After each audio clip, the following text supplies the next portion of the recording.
ఈ నమస్కారములు. నా ఆలోచనలే నా మాటలు. మన శరీరాన్ని దృఢంగా రూపొందించుకోగలిగిన మూల సూత్రాలు ఏమిటో అందరికీ తెలుసు. అదే కోవలో మన మనస్సును, ఆలోచన ధోరణి పూర్తి ప్రయోజనకంగా నిరంతరం ఉన్నతంగా రూపొందించుకోవడానికి తగిన మూల సూత్రాలు ఏమైనా ఉన్నాయా? ఉన్నాయి. పూర్తి అవగాహనతో కానీ అనాలోచితంగా కానీ ఈ మూల సూత్రాలను నిరంతరము పాటించేవారే తమ జీవితంలో ఉన్నత స్థాయికి చేరుకోగలుగుతారని చెప్తున్నారు. అయితే ఆ మూల సూత్రాలు ఏమిటి?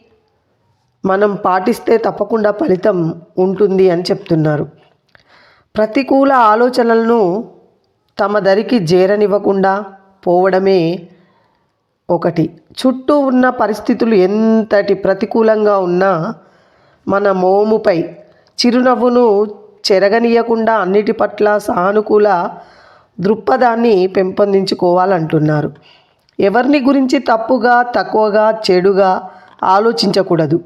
అలాగే నిరాశ, నిస్పృహలతో కూరుకుపోయిన వారికి కూడా స్వతాన చేకూర్చి వారిలో ఆశ కల్పించే విధంగా పట్టుదలను ప్రేరేపించాలి. ఎవరెంత రెచ్చగొట్టినా ప్రతికూల ఆలోచనలకు ఏమాత్రం తావివ్వకూడదు. అలాగే ఎవరి పట్ల విద్వేషాన్ని, ఆగ్రహాన్ని, వ్యతిరేకతను ఏర్పరచుకోకూడదు.